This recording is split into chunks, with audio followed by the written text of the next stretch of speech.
we've found that anybody who can put together a quality product in a category that doesn't have a premium quality product in it that's USA made, has furthermore a warranty that can be offered on it, will almost always universally sell well. Why? Because there's just no products out there like that anymore. What's going on, y'all? Welcome back to the Struggle to Strength podcast, your source for real life application on how to turn your struggles into strengths in all things mind, muscle, and money.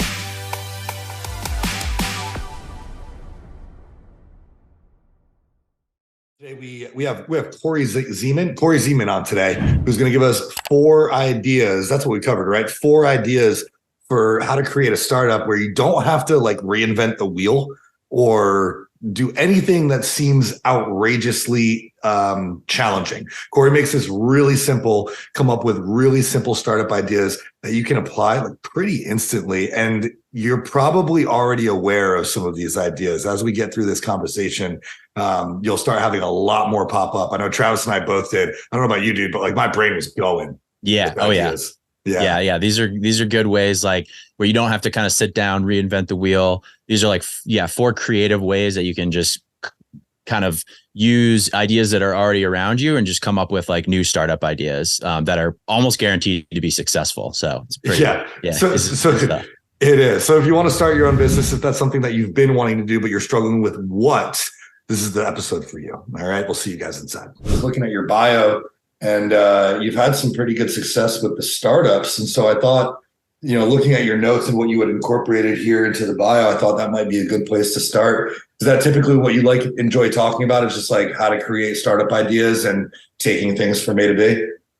Yeah. When I work with my clients, I typically am doing more than pay-per-click advertising with them. I help them strategize the marketing and then interweave that with the business, because I've also run businesses myself, so I can also do that.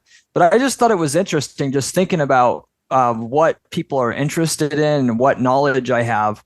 People always want to know, like if somebody says they're successful, they want to say, well, how did you do it? And then, I get the ability to hear all these different ideas all the time. What works, what doesn't work, because everybody's trying to get their idea, their startups to work with us. And we work with big companies, small companies. And I've seen over the years, hundreds of companies, what kind of just is the thing nowadays that kind of works and what doesn't work. And also like different ideas that people can use to just start up a business if they wanted to, which is I think more important. A lot of people want to start a business, but they don't know what to start other than the typical ideas. There's a lot of good ideas out there that I see that people could just use, run with it type of thing. Mm-hmm. Yeah, we see that a lot. And this is actually something that Travis and I have discussed previously. Well, I'm glad you mentioned that, Corey, because I think, you're right. A lot of people, and we can just start rolling with this, by the way. I feel like we're already kind of on a hot topic right now. A lot of people do struggle with coming up with their idea, or they have a lot of ideas, but they don't know how to execute it. And so to those listening, I want to introduce Corey Zieman. Am I pronouncing that correctly? Yeah. All right. So Corey Zieman, who you are at Guaranteed PPC, but you said you do much more than pay-per-click. So Corey, why don't you give yourself a little bit of an intro and tell us kind of what you do and how you got here and how you can help us today? Yeah. I got into doing web marketing and business in 2005. Started out selling auto parts. We started out on eBay, then we started doing it through websites. And that was with a partner that I met in college. Did that till about 2009. Sold off my interest in that company to the partner. And then from there, I got in with, it was a VP of marketing at a marketing agency based out of Toronto, Canada. And then from there, I worked at that agency for about 3 years. Then I had the idea of doing a contingency-based marketing firm with specifically specializing in Google ads, Facebook ads, online advertising in general. And because at the previous agency I worked with, I knew the common question that everybody always asks is, is there a way just with the paid advertising that you guys can kind of get the results with the ads, and then we can kind of pay you after, we got some momentum with this. Everybody kind of was asking that question, and it got asked enough. I was thinking maybe there is a way that can be done with an agency model. And that's exactly what I did with Guaranteed PPC. Figured out how to do that. Perfecting the idea of it over the years, been doing that for 8 years now. And that's what I'm still currently doing. That's awesome. So you kind of like sort of bootstrapped your way into this position just by learning and applying on your own. People were asking you how you did it, which I think is, like you said, the common question. People were asking, well, how did you do it? And so you started off in an environment where you could learn a lot. I guess for the listeners and other people who were trying to find that in themselves, we talked earlier about, the concept of ideas and startup ideas and how you can create a successful one. What, in your opinion, would be the best way to go about creating an idea for a startup? Because, I mean, dude, Travis and I have talked about this. There's people online who teach cats how to use the toilet and make money from it. So, like, what in your mind, what in your eyes constitutes a strong and successful startup idea? Sure. Well, I kind of try to categorize it into several groups of like different things that I see work and what's out there working today. First of all, I kind of got this whole idea from Grant Cardone, listening to him, but you don't necessarily always also have to come up with a brand new, monumental idea to figure out how to get into business and make money. You could find a business that already has a good trade, that they do what they do very well, and just come in and say that you're going to kind of, for lack of better words, white label what they're doing. What we'll have different individuals do at our company is they'll come in, they'll be doing X, Y, Z, and I'll suggest, ultimately you also do this over here, but you're not really focusing on it. And we've already gotten success in that particular area already, advertising in that area. We know what kind of people want to see and hear in that area. Why don't you just use what we know is effective in that area, and you can do the work. And ultimately, you could also partner with other people in the area who do that. And effectively, because you own the advertising and what is effective to generate customers in that area, you will have a business in itself, because most people in most markets don't know how to get customers, at least when you're talking about like local services. So in other words, find an advertising system that works, put together a website, and then partner with somebody who already has great reviews, does really great work, and take 10-20% as a profit margin for yourself. There's so many businesses that you can do that in, where you could just start up a website, start up an advertising campaign, and then have somebody else essentially do the heavy lifting of doing the work and so forth. They can do the work that already has a good system, and you just essentially take a referral fee for what service you're providing, which is to generate the customer, and marketing what they've already done that's effective, so to say. So that's one kind of a general business model that is very effective that I see some people doing, but a lot of people don't know or hear about. The other really big thing anymore that's almost always universally works is, since kind of the 70s, everything has been going cheaper, cheaper, cheaper. And everybody's kind of tired of, cheap imported Chinese goods, or just, cheaper goods in general.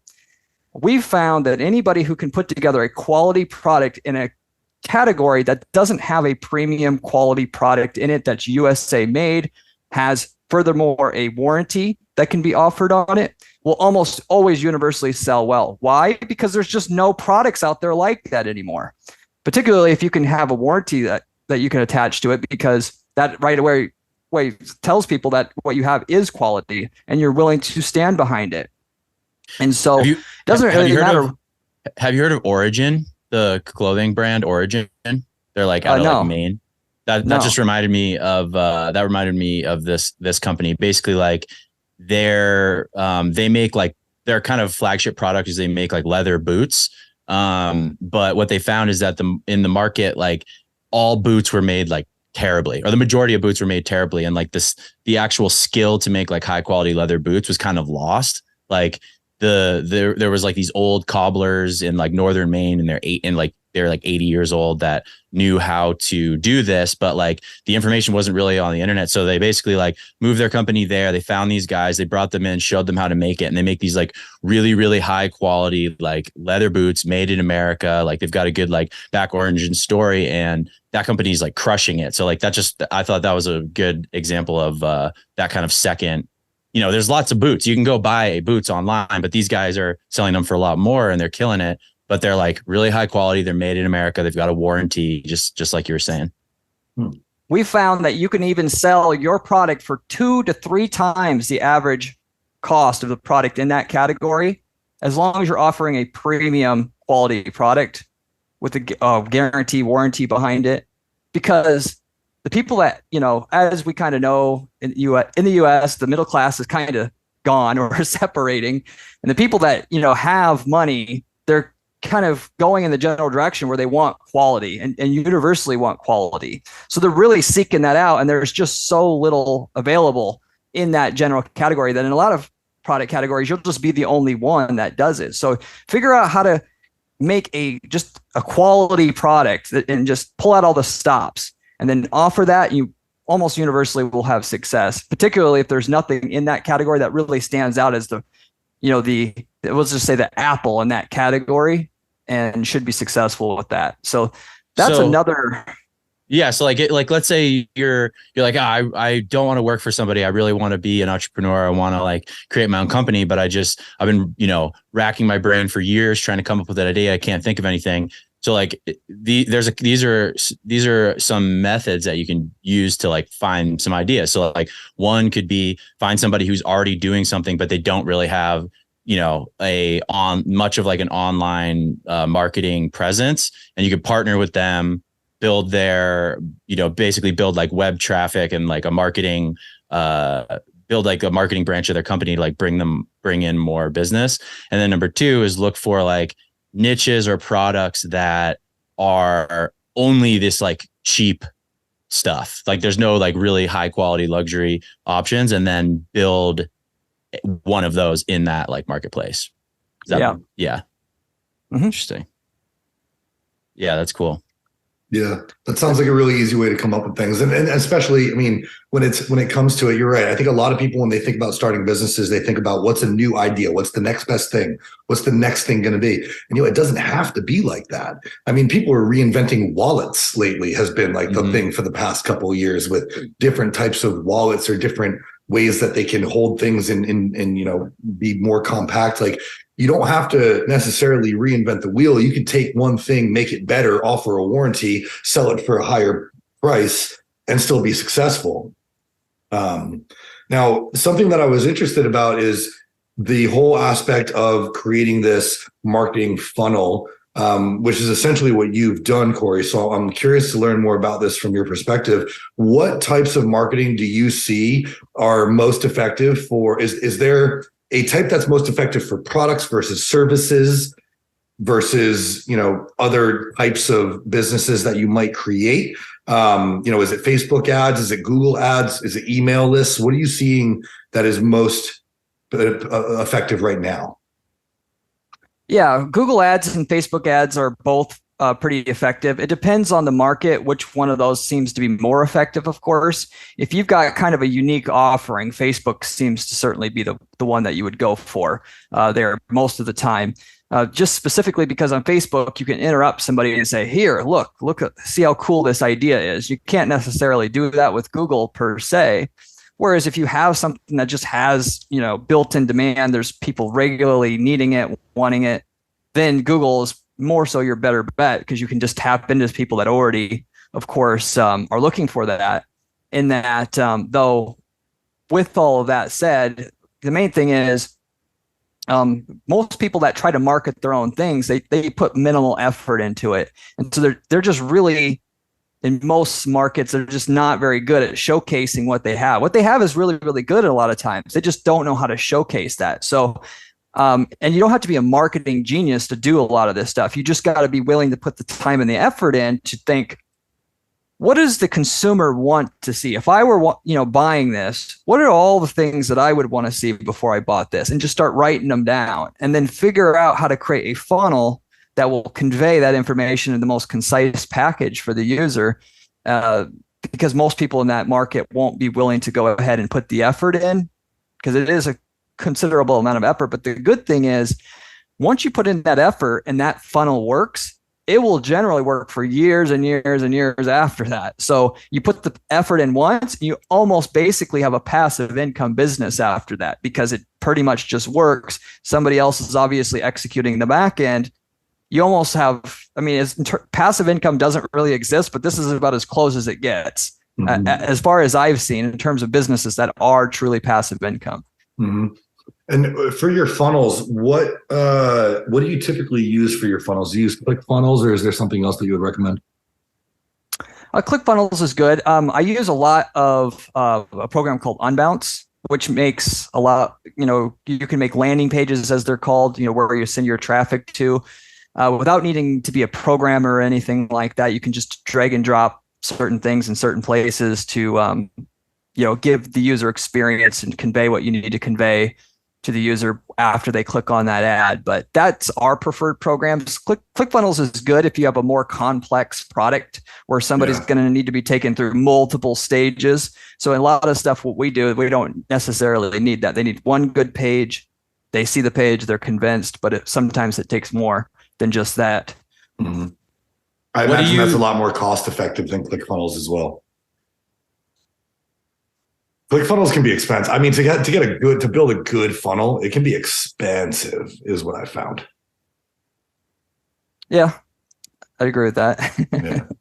Pretty pricey. What have you found is like a good, what do you use for like a hook, I guess, to like get people to the landing page? So basically for my, for my simple understanding of funnels, there basically be like some sort of attention grabbing hook. So whether that's like a video that you're seeing on like Instagram or Facebook, or it's, a photo or a client testimonial, or, I don't know, a blog or something, some sort of like hook that then brings them to like a landing page where you have, kind of like the landing page is kind of like your like sales pitch in a way, I guess, where they get all the information. Hopefully they read it and it convinces them. There's like, buy now buttons periodically through it that brings them to like a buy and like a thank you page.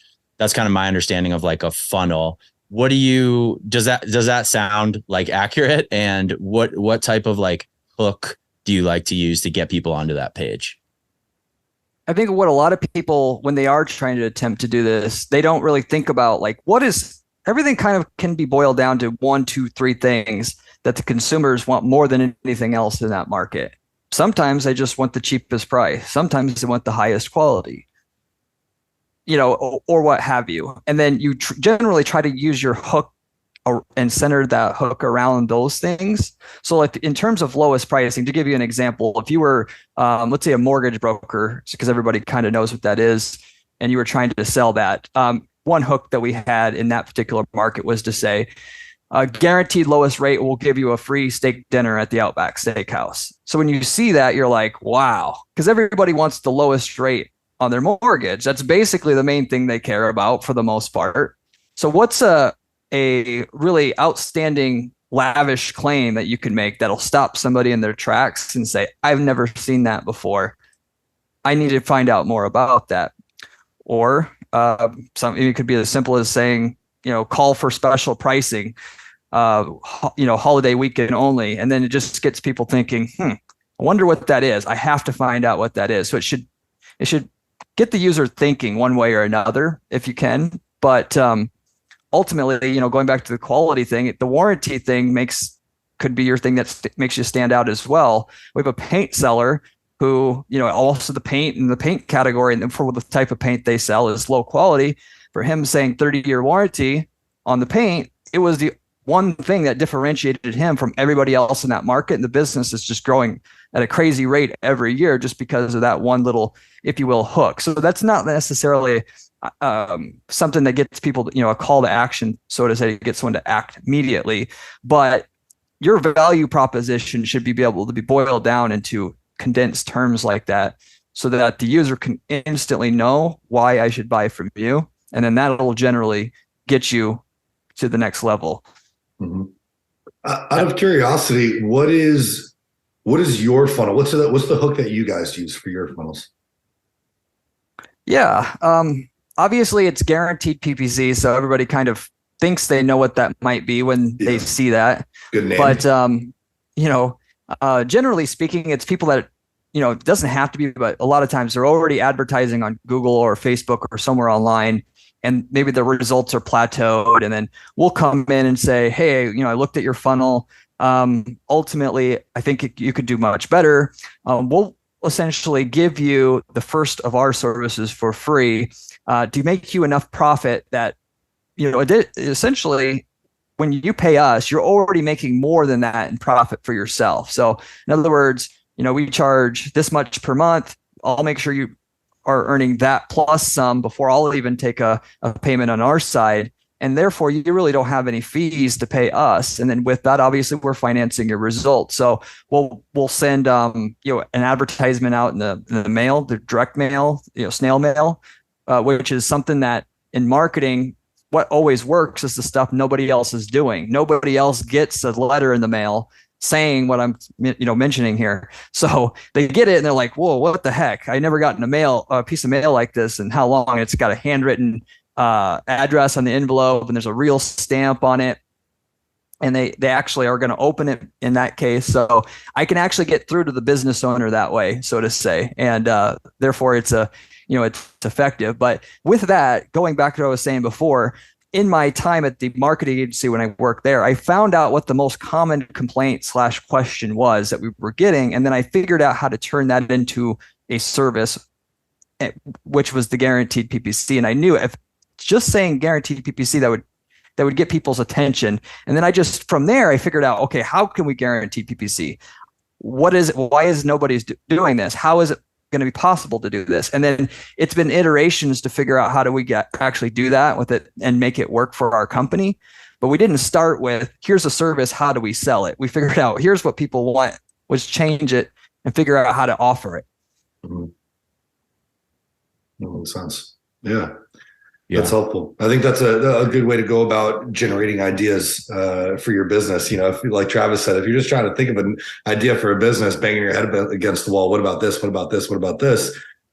Your question was, how do I help people with X? And that's how you turn into a business. So that's helpful. Travis, did you have something? I forgot what I forgot what I was going to say. I felt like I interrupted you. It's all good. No, you're good. Yeah.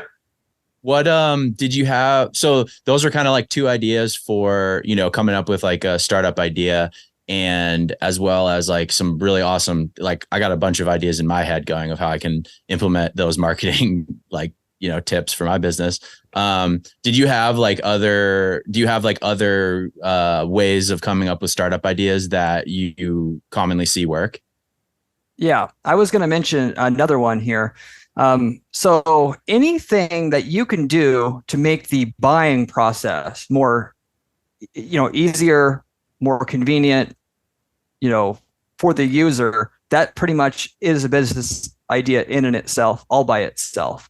To give you an example here, just to rattle one off, we had an individual that had started a company. It was a laundry company, and everybody kind of makes fun of the ideas. I'm sure you've heard, the Uber of plumbing or whatever, and people kind of make fun of those ideas. But that idea in and itself isn't stupid, because it's in the general direction of how can we make the buying process easier for somebody. And, as it comes to the laundry industry or what have you, where if you're not going to do your own laundry and you bring your laundry to the laundromat, if that's you and you want to get it done by somebody else because you don't want to fold it or whatever, that process in itself hasn't changed much over the last, 100 years, we'll just say. And it's rife with inefficiencies in that you've got to, put in a lot of effort to do this. With technology nowadays and apps and the web, that industry could be changed in that you could make it, certainly you could Uberify that type of business and therefore make it easier for somebody to buy. And then what we found is people are willing to pay a premium if you can make the buying process just that much or a little bit easier for the user. So what this individual did in the laundry space is, normally, and already you can get a laundry service where you can go online and you can type in, they'll ask you, for instance, okay, how many suit, coats do you have? Okay, how many, t-shirts do you have? And this is so cumbersome. What this guy did, which was very smart, was he realized, okay, people don't want to do that, right? How can we make this even easier? Okay, let's have an app, which basically they had a big green button on this app. And when you press the button, somebody shows up at your doorstep to pick up your laundry, and they come back within 24 hours when the laundry is all folded and done for you. And ultimately made it also easier where you don't have to tell them necessarily what you're doing. They give you this flat rate sack, a bag, and it's one fee no matter how much clothes you ram in it, or no matter what kind of clothes you ram in it. So, which they were charging roughly like $60 to get that sack filled and done for you. But the idea and the premise was, I can literally sit on my couch, press a button, somebody magically appears, picks up all my dirty laundry, and then brings it back the next day, and it tells me exactly where the laundry is at while it's being done. You just made the whole process. I mean, you're not doing anything different. The laundry is still done the same way. You just made it easier for somebody to buy from you. Ultimately, that's the only value add you're providing. But that's a huge value add. That could be done in a lot of different spaces. Just look how the ordering process is done in different spaces. How can we maybe add a subscription element to what you have? Is there no subscription model in that industry? Add one. Obviously, like I mentioned, the app. I like the flat rate too, because then you're even eliminating another decision thing where someone's like, well, is it, no, it's this price every time. I can work that into my budget. I know I can either afford that or not, whatever, boom, move on. Like less decisions, less like stress about like, what is something going to be in the future? Like little things like that are huge. Like, yeah, that idea that the laundry idea, I think is awesome. I would totally do that. Like I would buy that service. Like that's sick. Yeah. It's a good service. Yeah. So, I feel like you could apply that to a lot of different things. Like really right off the bat, my brain's going, I'm like, okay, you could apply that to laundry. You could apply it to lawn care. You could apply it to washing automobiles and detailing automobiles. You could apply it to a plant watering service, pet sitting. Like there's so many different applications for that one thing. And to add on the subscription model, you can take the same business that someone else is running, make it flat rate, add a subscription, and now it's your own. And it can be successful. That's a good way to think about it. What else do we got? I feel like we're starting to roll with some really good ideas now and things. I hope the listeners that are here are like starting to think of things on their own. You don't have to reinvent the wheel. You can just add something onto it. So what else do you see that is working like this? Let's do one. If you have one more, let's do one more. And then the episode's going to be 4 creative ways for coming up with startup ideas, basically. Sick. Love it. Let's do that. Yeah. Okay. For the fourth one, I would just say that a lot of you guys have expertise in a certain field. Maybe you have a job, you're an expert in, some scientific field or what have you, and you want to potentially start a new business. The best thing I found for people to break into a business in terms of, you can start e-commerce business. And the one thing that there's a big shortage on in terms of e-commerce is professional help that you can get from e-commerce. If you call, for instance, you could go ahead and find the different sellers of products that are related to your field. And you can go and call these businesses and you can ask them questions and ask them technical questions. First of all, they may not even answer the phone. If they do answer the phone, they may not be able to answer your question because it's not a product expert. And, people are going to Amazon nowadays because it's easier. You can't beat Amazon at its own game. But what does Amazon not provide? They don't provide technical expertise in the products that you're buying. And all those small businesses, the brick and mortar businesses, have been put out of business by Amazon, but there's still a thriving kind of sub niche, if you will, of different niche e-commerce businesses where you can step in, and when somebody needs to buy and you need to consult them on the, making the correct purchase, they'll gravitate towards you because you're the only person in the market that's providing that level of so-called service and has the product knowledge to guide people into making the correct purchase. So along with the, you can make your product, better quality, you could just be the one person that provides actual detailed level product, consulting, if you will, to consumers in that particular market, or it could be any market. You could just become an expert in a certain field. You'd just be surprised on how little help that you're going to get from most companies out there if you do try to contact them and ask them about, well, here's my situation. What is it? This product do I need, or is it this product? The help is lacking. So it's just another one of those things where you don't necessarily have to have a totally brand new idea. Again, you just got to figure out let's find a market that's underserved where customers aren't getting any kind of good advice. And let's just be the one person that provides advice to the consumer, because you're going to get fantastic reviews, and then the reviews are going to speak for you after that, and your business is going to grow. So it's kind of like, instead of it's just shifting your mindset a little bit around what coming up with a business idea even is. So most people are going to think like, well, if I want to start a business, I need to come up with a new product. But your business idea could be alleviating the stress and bad experience from even like a saturated product. Like there might be a product that lots of people sell, but to your point, there's no technical support. And there could be like a percentage of all those clients or customers that are just absolutely fed up, like totally fed up with the level of service that they're getting. So if you come in, your product really is the service. It's not, it's barely, you know what I mean? Like that's really like your business idea. Because, if there's so many people on earth, if 5% of those customers or 10% of those customers are super fed up, but that's like 100,000 people, that could be a pretty good business idea. You know what I mean? Yep. Yeah. Yeah. That's interesting. You don't have to take over the world. And those of you listening right now, you probably have in your head, when we're talking about those companies that you're just fed up with, you probably just thought of a couple. Mm-hmm. You're like, yeah, I'm really fed. I remember that one situation. I remember that one time. I remember when DoorDash didn't get my food to me like 4 times. Like we all have those in the back of our heads. So as you're coming up with these ideas, think about that kind of thing. What is a difficulty? What's a challenge that you faced that you think you could fix? Sometimes it's not that hard. Things like just delivering food, not that hard. If you can do it better, do it better. So I like that. This was helpful. This was good. This was like a quick in and out, short 4 ways that you can create a successful business.